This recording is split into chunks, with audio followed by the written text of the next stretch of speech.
Morning to all my dear students. Today I am going to explain chapter number 1 of the subject moral value of class 4. The name of the chapter is Health is Wealth, यानी स्वास्थ्य ही असली संपत्ति है.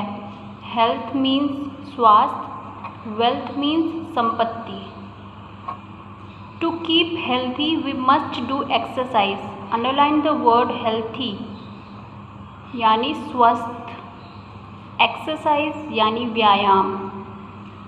हमें अपने आप को स्वस्थ रखने के लिए एक्सरसाइज ज़रूर करना चाहिए. Exercise keeps our blood circulation perfect. Underline the word circulation, यानी संचार. जब हम एक्सरसाइज करते हैं तो हमारे बॉडी का जो ब्लड सर्कुलेशन होता है, यानी खून का बहाव जो होता है, वो बिल्कुल परफेक्ट रहता है.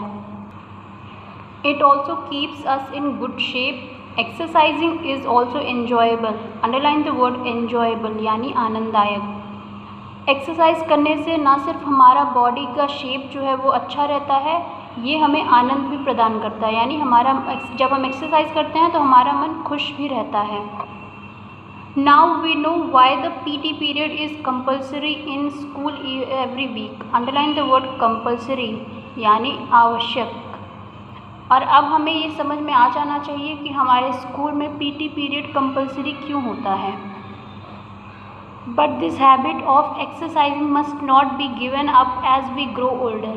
लेकिन हमें ये भी ध्यान रखना चाहिए कि जैसे जैसे हम बड़े होते हैं वैसे वैसे हमें हमारी एक्सरसाइज करने की आदत छूटनी नहीं चाहिए.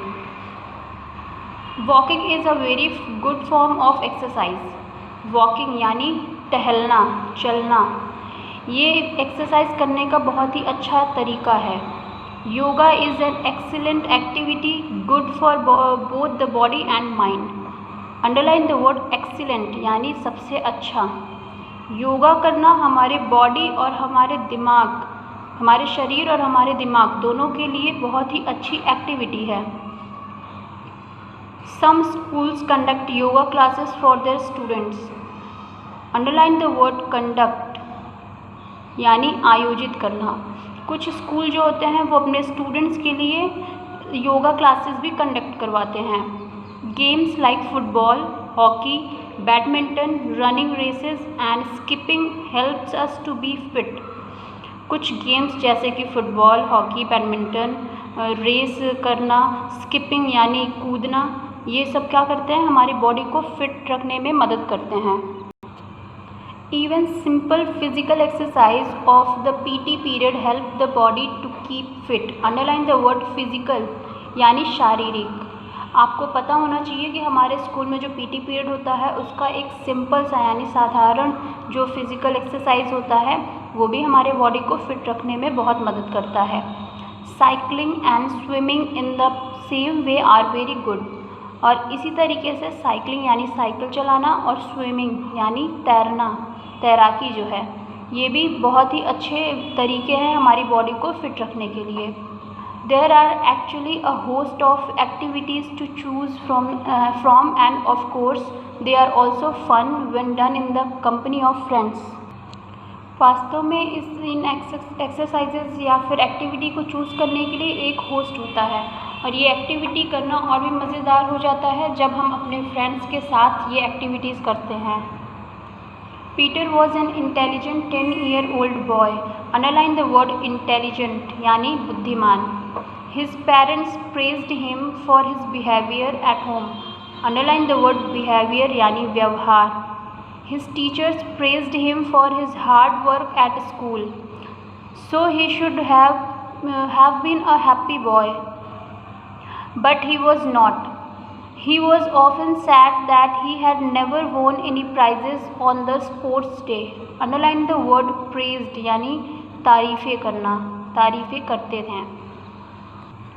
पीटर 10 साल का एक बहुत ही बुद्धिमान लड़का था. उसके माता पिता घर पे उसके अच्छे व्यवहार के लिए उसकी तारीफ़ें करते थे, तो स्कूल में उसके टीचर स्कूल में कड़ी मेहनत करने के लिए, उसकी अच्छी पढ़ाई के लिए उसकी तारीफ़ें करते थे. इस तरीके से पीटर को तो बहुत खुश होना चाहिए था, लेकिन पीटर जो है वो हमेशा दुखी रहता था। वो इस बात को लेकर के दुखी रहता था कि उसने अपने स्कूल के स्पोर्ट्स डे में कभी भी कोई प्राइज़ नहीं जीता था। In fact, recently there had been a sad incident in his life. Underline the word recently. Recently यानी हाल ही में. One afternoon, as he was getting off his school bus, he noticed a young girl crossing the road about 100 yards away. A scooter was coming straight towards the girl. Peter saw this and ran towards the girl to save her. But he could not reach in time and the girl got hit.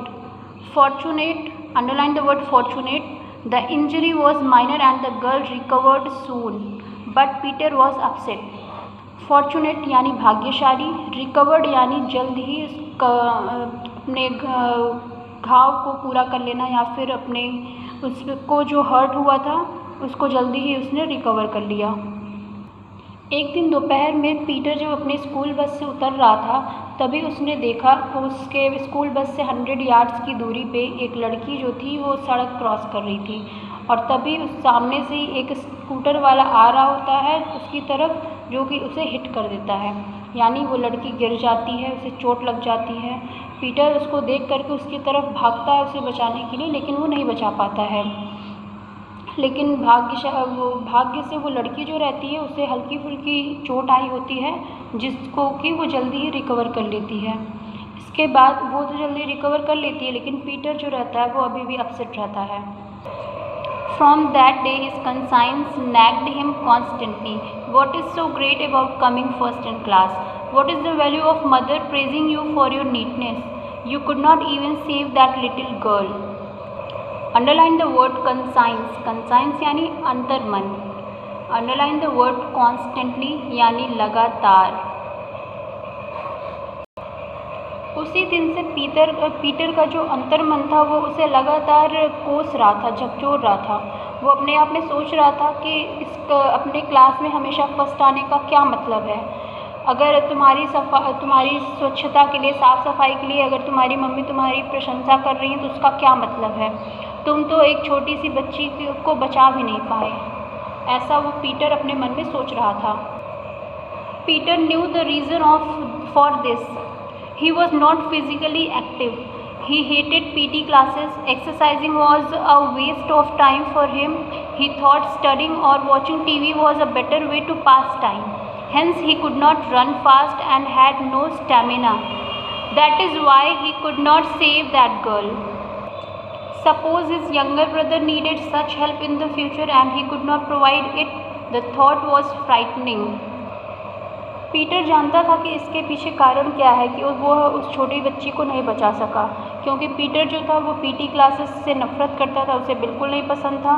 वो physical activities को नहीं करना चाहता था और उसे ऐसा लगता था कि एक्सरसाइज करना टाइम वेस्ट करने जैसा है।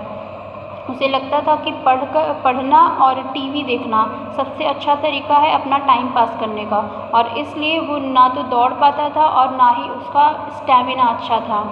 इसी कारण से वो उस बच्ची को नहीं बचा पाता है।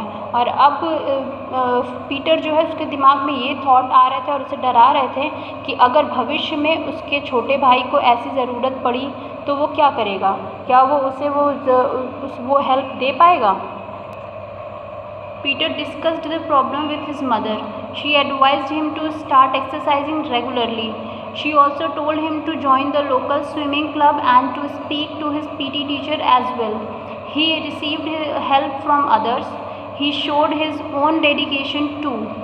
Soon Peter's stamina and speed improved. He got selected in the school football team and his sadness disappeared. Peter ने अपनी इस प्रॉब्लम को अपने मदर के साथ डिस्कस किया और उनकी मदर ने ये एडवाइस किया कि वो रेगुलरली यानी रोज़ाना एक्सरसाइज करें, और उन्होंने ये भी कहा कि वो अपने पास में ही स्विमिंग क्लब को ज्वाइन कर ले।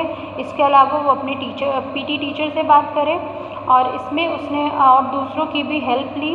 उसने खुद का अपना भी डेडिकेशन उसमें दिखाया, यानी वो अपनी इच्छा से वो कर रहा था और पूरी तरीके से उसके लिए डेडिकेटेड था। जल्द ही पीटर जो था उसका स्टैमिना बढ़ गया और वो अपनी स्पीड भी इम्प्रूव कर पाया। उसके बाद जब वो फिज़िकली स्ट्रॉन्ग हो गया तो वो अपने स्कूल के फुटबॉल टीम में भी सेलेक्ट हो गया और अब उसकी जो सैडनेस थी वो गायब हो गई। So that's all for today. Thank you very much.